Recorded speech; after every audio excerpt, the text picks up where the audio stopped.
off to the DR, where nobody believes that what you do is who you are. I'm tired of obsessing over numbers on a screen. Not stressing over money has become my only dream. What's up, guys? Today we're going to talk about how to create a hyperpop song, kind of like Brakence, kind of like 100 gecs. The thing with this music is that it really comes down to how you are selecting the elements that you're selecting, how you're processing them. A lot of times it's a lot of like warped sounding sounds, really like clangy or distorted drums, and vocals that are as affected as you could possibly make them. So let me play the song real quick, and I know some of you guys are going to say this doesn't really sound like Brakence at all. Probably because it's not, but check out my song, my take on this genre. I'm tired of going to war.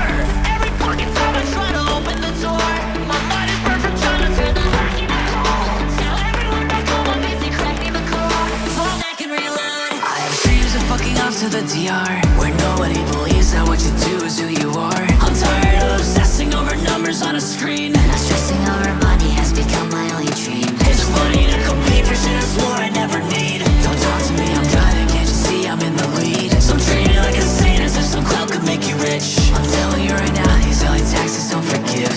I'm tired of going to war.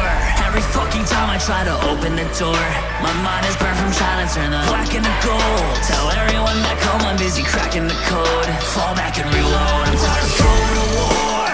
Every fucking time I try to open the door, my mind is burned from trying to turn the black into gold. Tell everyone. All right, so this is my song, and I took a lot of influence from, you know, artists like 100 gecs and some Brakence influence in here as well. The first thing that I want to talk about is the drums. So it's very obvious that you want to have like a glitchy sort of hyper poppy drum sound. So luckily, Arcade actually hit me up, I think like about a year ago, and commissioned a video from me to make like a hyper pop sounding song with their kit. So kind of a shortcut to this drum sound is the fact that I used some of the samples from that library. So here's what some of those sound like. So here are the drums by themselves in the chorus. So I mean, the kick is nothing too special, but you do need to have a really punchy kick. What I do is I set up all my kicks in this one little like treasure trove of kicks. So it's like, which kick did I go with? So that is an Umru kick. Umru is this fantastic hyperpop artist, and it's a very punchy kick. It's got some distortion to it. The main thing is the punchiness to it. I actually think I added some more. I added a fuck ton of plugins to this, wow.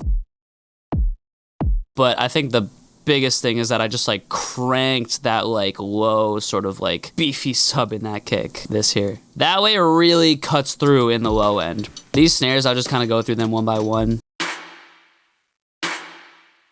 So that's the first arcade snare. That's the second arcade snare. They're all very like sort of clangy and distorted sounding. And then I have this one on the offbeat. And then I have another clangy snare that I added in here that's basically a very clangy snare. Like the clang snare is a staple in hyperpop music. So this is actually a couple of samples layered on top of each other. It's this, with that, and then this is where you get the clang sound from. Then I also had this hi-hat loop, and this kind of just came as a loop in Arcade, but I have some other hi-hats here in the verse that I could go into. Hyperpop hi-hats are a lot of fun because you can really get creative in terms of whether you're pitching them around, whether you're kind of like warping them. So this is the hi-hat loop that I made.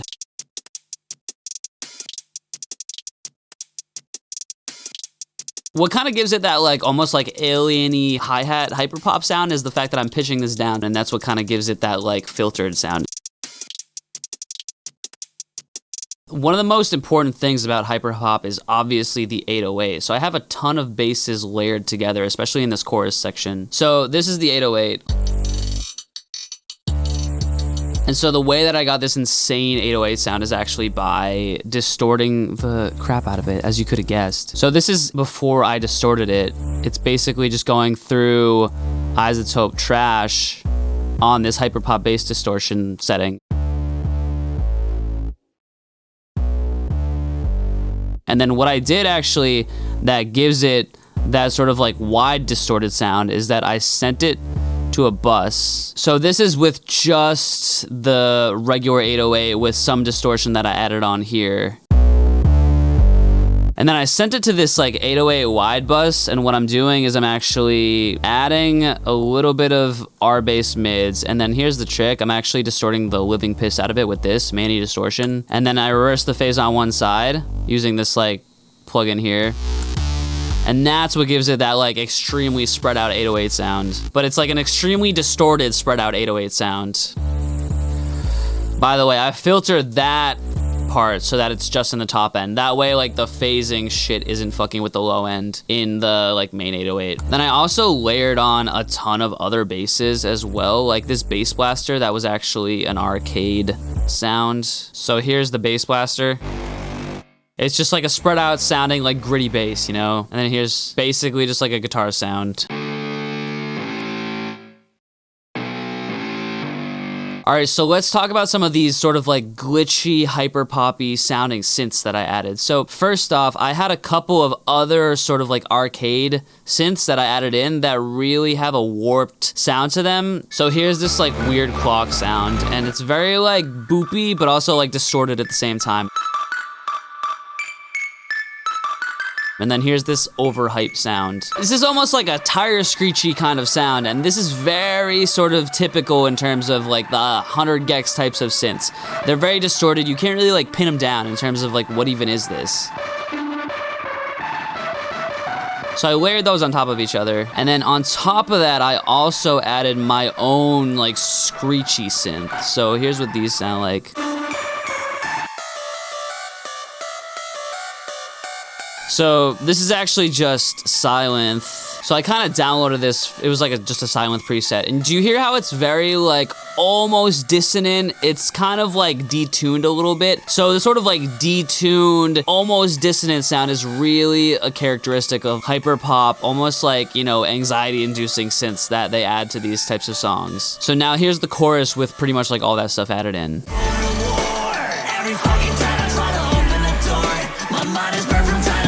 And then I also have a couple of sort of like textury synths. Like before in this other section here, I have this and it's just a couple of basses on top of each other to kind of add a more like ambient bassy sound.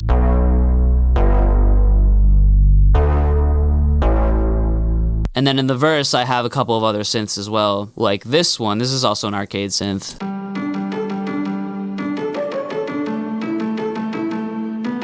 So that's the first one, then the second one is layered on top of that. It's very like dreamy sounding, you know what I mean? Very, very poppy, but it really fits in the context of this song. I'm tired of obsessing over numbers on a screen.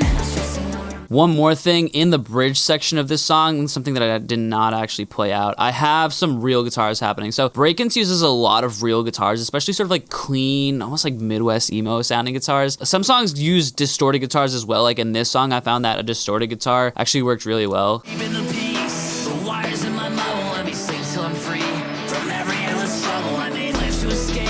The last time I admitted I took better today. Embarrassed to say. It's very like classic, almost like Green Day-esque sounding, you know? But guitars are just honestly like the goat for filling out the mid-range, so the distorted sound really worked well. I also layered on another synth, like another synth bass that kind of complemented all these sounds really well. It was this future bass sound.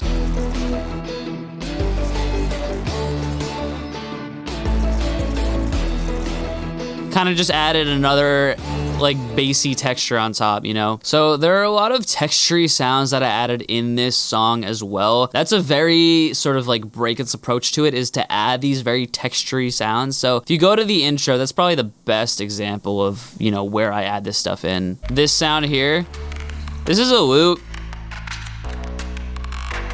And I just like time stretched it to fit the BPM, right? And then kind of chopped it up a little bit. But very glitchy loop sounds. On top of that, I added a down riser. Another classic sort of part of this sound is just like, you know, transition effects. Literally just a serum patch that I did not make. Don't credit me for that. And this rumble sound as well. And then a bunch of like haze that I layered on top of each other. These are just money, these right here. It's just a bunch of like hey samples layered on top of each other. Of course, a couple of risers. So this is very Brakence, like weird shit.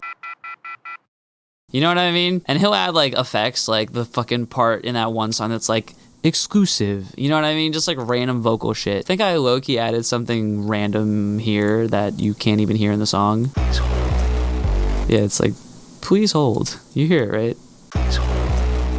But you see what I mean. The hold sound really adds a little bit here. So that's very Brakence, like all these sort of like effects and like movie boom reverses and rumbles and like whatever you want to call all that shit. That's all the like Brakence influence in this song, you know? So let's talk about these vocals. Took me long enough, but I mean, to be honest, I've gone through vocal stuff before, unfortunately not on my own YouTube channel, but when I did the video for Isotope on how to create a hyperpop song. So these vocals are very much sort of my style of vocal with some of the hyperpop stuff sprinkled in. So if like I go to the pre-chorus, for example, that's the best place for you to hear where I really incorporate a lot of these other vocal sounds. Easy to admit the sacrifice. You know you might be giving up the best years of your life. When failure after failure, but the promise is a shame. So I'm obviously like flipping octaves in this song. So I'm just gonna loop just this one section just so you can hear it. So this is what the hyperpop vocal sounds like, just isolated. I'm running out of reasons to believe in that exists. So this is actually the vocal chain that I made for the Isotope video, but what it is, it's like a ton of shit actually. I'm running out of reasons to believe in that exists. So it's actually a main high vocal with a couple of doubles on the side. So this is kind of like more or less with the main vocal chain on it. Obviously it's got some effects on it, but mainly what gives it the sound is I'm putting trash on it, which is just a distortion plugin. I'm running out of reasons to believe in that exists. I'm running out of reasons to believe in that exists. So this is adding a lot more distortion to it. And then on top of that, little altar boy with the form and shift up a little bit. I'm running out of reasons to believe in that exists. But not crazy, you know, just up a little bit basically. And then I'm sending it to a ton of effects, including like a doubler. I'm actually sending the highs to a lot of those effects. But I mean, those are the main things that you need to know about this vocal, is that it's really just like distortion and form shifting. The rest of it is very like standard. Really, it's just a ton of effects, you know what I mean? It's like adding reverb on. Here's without any of those effects. I'm running out of reasons to believe in that exists. Like here's just the delay. I'm running out of reasons to believe in that exists. I'm actually running the delay through a decapitator to give it a very distorted sound, and then running it through H delay Reasons to believe in that exists. on like an eighth note. Then there's the reverb, I'm running out of reasons to believe in that exists. which is just mani verb. And then after that, I'm using this dimension in Nectar, which is just a chorus plugin, you know. I'm running out of reasons to believe in. And then on top of that, short reverb, I'm running out of reasons to believe in that exists. just to give it more girth, you know what I mean? Running out of reasons to believe in that exists. Slapback delay, 50 millisecond slapback delay, phase inverted on one side. I'm running out of reasons to believe in that exists.